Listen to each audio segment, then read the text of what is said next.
Coucou, bonjour, je suis ravie aujourd'hui de te retrouver pour une toute nouvelle vidéo. J'espère très fort que tu vas bien. Je te retrouve pour une vidéo sur l'école comme d'habitude, mais un petit peu différente. Ça ne va pas que toucher à l'école aujourd'hui, on va parler du syndrome de l'imposteur. Je ne dis absolument pas que j'ai souffert à 100% de ce syndrome pendant ma première année à Sciences Po. Cependant, j'en suis certaine, ça m'a touchée à certains moments. Toutes mes sources seront dans la barre d'infos. J'ai l'impression que beaucoup de monde qui arrive en études supérieures ou à Sciences Po particulièrement peuvent être atteints par ce syndrome de l'imposteur. Donc c'est pour ça que je fais cette vidéo aujourd'hui. Je me suis attaquée à ce mot, je me suis dit qu'est-ce que syndrome déjà? Donc Kesako, c'est quoi le syndrome de l'imposteur? Un syndrome, d'après le Robert, c'est un ensemble de signes de comportement révélateurs. Le syndrome de l'imposteur, d'après Wikipédia, c'est un doute maladif consistant à nier la propriété de tout accomplissement personnel. 70% des personnes dans le monde, d'après Journal of Behavior Science, vont vivre un jour le syndrome de l'imposteur. Ce qui est quand même, je trouve personnellement, énorme. Désolée, le chien a voulu sortir. Comment se manifeste le syndrome de l'imposteur?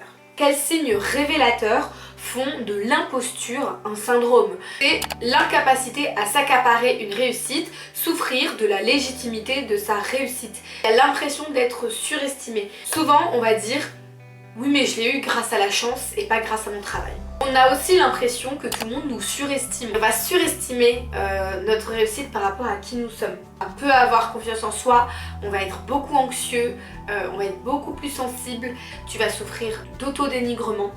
Tu vas surtout banaliser tes accomplissements, même si tu as des très bonnes notes, tu vas te dire « oui mais bon, c'est normal ». Aussi un truc que tu vas souvent dire c'est « oui j'ai fait ça mais c'est pas si incroyable parce que d'autres personnes ont réussi à le faire, si je l'ai fait c'est que tout le monde peut le faire ». Par exemple, et je l'ai déjà fait sur ma chaîne, je dis souvent dans mes vidéos « si j'y suis arrivée, tu vas y arriver ». J'y crois au fond de moi, mais en soi c'est se dénigrer. L'impression en gros de bluffer, c'est d'avoir peur du jour où quelqu'un va découvrir la vérité. Et même si on se renseigne un petit peu sur le syndrome de l'imposteur, on voit un espèce de cercle de l'imposture qui se présente, qui commence d'abord par les activités à réaliser. On va partir d'un exemple de Sciences Po parce que je pense que c'est l'exemple qui illustre le mieux. C'est l'activité à réaliser étant tes écrits, ton oral pour Sciences Po. Tu vas être un peu anxieuse ou anxieux par rapport à la réalisation de ton écrit, de ton oral. Ensuite tu vas avoir un comportement, soit tu vas être surpréparé, donc tu vas trop bien préparer ton écrit, trop bien préparer ton oral, tu vas en faire 20 000 et tout, soit tu vas pas te préparer, tu n'oseras pas le faire, tu te diras qu'au pire ce sera la chance qui fera les choses à ta place. Moi c'est un peu des deux, j'ai l'impression que parfois c'est un peu des deux. Moi pour l'écrit par exemple je m'étais sous-préparée, par contre pour l'oral je pense que je m'étais surpréparée. Bah tu réussis. Il y a la réussite, t'es prêt à Sciences Po, tout va bien. Du fait que tu aies réussi alors que tu t'es sous-préparé, tu vas attribuer cette réussite à la chance, ou alors le fait que tu te sois surpréparé, tu vas attribuer ta réussite à l'effort que tu as donné. Tu dis j'ai réussi mais c'est parce que j'ai beaucoup travaillé. Voilà, j'ai trop travaillé donc si j'étais pas prise, ça aurait été la honte. Ensuite bien sûr tu vas te dénigrer, finalement tu vas avoir le sentiment de tromper les autres autour de toi. Parce que comme tu t'es dénigré, tu dénigres ton travail, tu vas te dire mais en fait je n'ai pas ma place, même si tu l'as. Je vais un peu mélanger mon perso avec ce que je viens de te dire. Pour moi perso j'avais l'impression de ne pas être à la hauteur par rapport aux autres.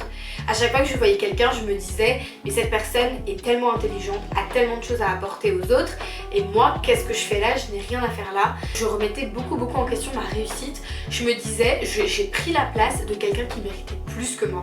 Le syndrome de l'imposteur il peut se faufiler un petit peu partout parce que pas nier que notre réussite dans une école a sa part de chance et on ne peut pas nier que notre réussite dans l'école a également sa part de travail. Je me comparais beaucoup aux autres, dévalorisais beaucoup mon travail. Par exemple, les gens allaient me dire t'as beaucoup travaillé toi, et moi j'allais dire oui j'ai travaillé 4 heures, et comme j'avais peur de rater, j'allais dire mais c'est rien, enfin après j'ai fait quoi en 4 heures, j'ai pas fait grand chose.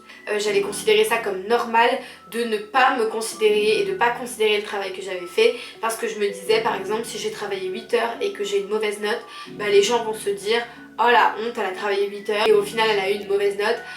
Parce que je pense que pour moi le travail était égal à ta note finale, alors que ton travail n'est pas ta note finale. Ton travail, c'est qu'est-ce que tu as accumulé comme connaissances pour toi-même, au fond de toi, au-delà de ta note. Qu'est-ce que tu as retenu pour toi-même, tu vois. J'avais peur, je pense que j'ai encore cette peur d'interagir avec les autres. J'avais peur de parler avec les autres parce que je me disais, comme je n'ai pas assez de connaissances comparé à eux, ils vont se rendre compte que je suis l'erreur de Sciences Po. Ils vont se rendre compte en parlant avec moi, donc je n'ose pas parler avec eux.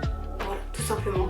Parce que je me disais, je suis pas assez cultivée pour être dans cet endroit. Bien évidemment, j'avais très peur de l'échec, j'avais peur de rater, j'avais peur d'avoir des mauvaises notes. Dès que j'avais des mauvaises notes, c'était le drame. Je me disais que je n'avais pas ma place dans cette école, que je volais la place de quelqu'un d'autre qui aurait mieux réussi. Quotidiennement, je me pose des questions et je me dis, mais est-ce que ton 15 il vaut vraiment un 15 ou est-ce qu'en fait c'est juste parce qu'on essaie d'être gentil avec toi? Maintenant, mais que faire? Que faire? Tu te reconnais 100% dans tout ce que je viens de te dire, tu as sûrement le syndrome de l'imposteur. Ça sert à rien que je te dise que tu as ta place, même si ça fait du bien de le rappeler. Si tu es là, si tu es à Sciences Po, tu l'as mérité. Il faut que tu sois fier de qui tu es, de qui tu es devenu, et tu mérites tout ce qui t'arrive. Voilà. Sur un site que je te mettrai en barre d'infos, un professeur de Sciences Po, Stéphane Sarrazin nous propose 3 solutions pour en terminer avec le syndrome de l'imposteur. On va pas se mentir, ça touche beaucoup d'étudiants à Sciences Po. La première solution, ce serait d'évaluer son sentiment d'imposture. Pour ça, moi, j'ai décidé de mettre dans la pratique les conseils qui ont été donnés par ce professeur. Donc, te poser certaines questions. Par exemple, à quel moment tu ne te sens pas à ta place ? Pourquoi tu ne te sens pas à ta place? Quels sont les facteurs qui font que à ce moment-là, tu as l'impression de ne pas être à ta place? Tu as l'impression que tout ce qui t'arrive n'est pas mérité et pourquoi ça t'arrive? Comment tu racontes les choses autour de toi? Comment tu dis aux autres que tu es à Sciences Po? Comment tu leur parles de cette école? Est-ce que tu leur dis au final on en fait toute une histoire mais c'est facile? Est-ce que tu leur dis en vrai c'est quand même super dur? Est-ce que tu parles de ton imposture et que tu as l'impression de ne pas appartenir à Sciences Po aux autres? Ou est-ce que tu gardes ça que pour toi? D'où vient ce sentiment en fait de ne pas être à ta place? Est-ce que c'est le billet de la sélection? Est-ce que c'est Parcoursup par des billets un peu plus profonds? Ta famille, tes amis, etc. Est-ce que c'est le moyen de sélection de Sciences Po? Est-ce que c'est le fait que ce soit en 4 notes? Tu te dis bah j'en ai réussi 2 mais c'est sûr j'en ai raté 2. La deuxième solution pour Stéphane Sarrazin, ce serait de repérer les stratégies néfastes devenues des habitudes. Repère les moments où tu dis des choses qui peuvent te faire tiquer et te faire dire ah j'ai peut-être le syndrome de l'imposteur. Finalement, il nous propose de solutionner par des comportements positifs, favorables. Le positif va te sauver du syndrome de l'imposteur. J'ai raté, c'est super, c'est pas grave, je vais apprendre plein de choses de mon échec. Et comment j'apprends de mon échec pour réussir encore mieux la prochaine fois. Chacun vit ses propres expériences et sa propre vie. Chacun a sa vie, chacun a ses expériences, chacun parle les langues qu'il parle parce qu'il a vécu dans un certain contexte et dans certains moments de sa vie. Et tu as des choses que les autres n'ont pas. Il faut aussi que tu acceptes d'être en évolution, d'échouer parfois pour mieux te relever et pour mieux évoluer. Si tu te concentres que sur les fleurs qui ont fané dans ton jardin et que tu oublies de t'occuper de tes belles fleurs qui ont bien grandi, elles vont faner à leur tour parce que tu vas plus leur donner d'eau. Enlève les feuilles mortes de ton jardin, mais continue à t'occuper de toutes tes fleurs de manière égale. Il faut te donner des récompenses quand tu réussis des choses pour que ton cerveau se rende compte que tu as réussi. Si tu as une réussite, définis la cause que tu penses être celle de ta réussite. Maintenant, tu prends de la distance et tu vas définir la réelle cause de ta réussite. Si c'est ton frère qui a ça, si c'est ton enfant qui a ça, si c'est ton chien à qui ça arrive, peu importe. Prends quelqu'un que tu estimes énormément. Et si c'est à cette personne qu'il arrive ce qui t'est arrivé, qu'est-ce que tu lui dirais? Est-ce que tu lui dirais les mots que tu emploies avec toi? Est-ce que tu lui parlerais comme tu te parles? Essaye de prendre de la distance par rapport à ça et valorise-toi en conséquence. Au lieu de te dire « Ouh là là, je vais pas y arriver », dis-toi plutôt « Je fais de mon mieux et on verra bien ce que ça va donner ». Je vais essayer de rassurer un petit peu les premières années, les 1A qui vont arriver à Sciences Po potentiellement. Tu vas y arriver, rien n'est impossible et si je te le dis, c'est pas parce que je souffre du syndrome de l'imposteur, mais parce que j'ai réussi à m'en extirper. Profite de ces années où tu es censé un petit peu te retrouver seule dans ton appartement pour te rappeler à quel point tu as de la valeur et tu es important ou importante.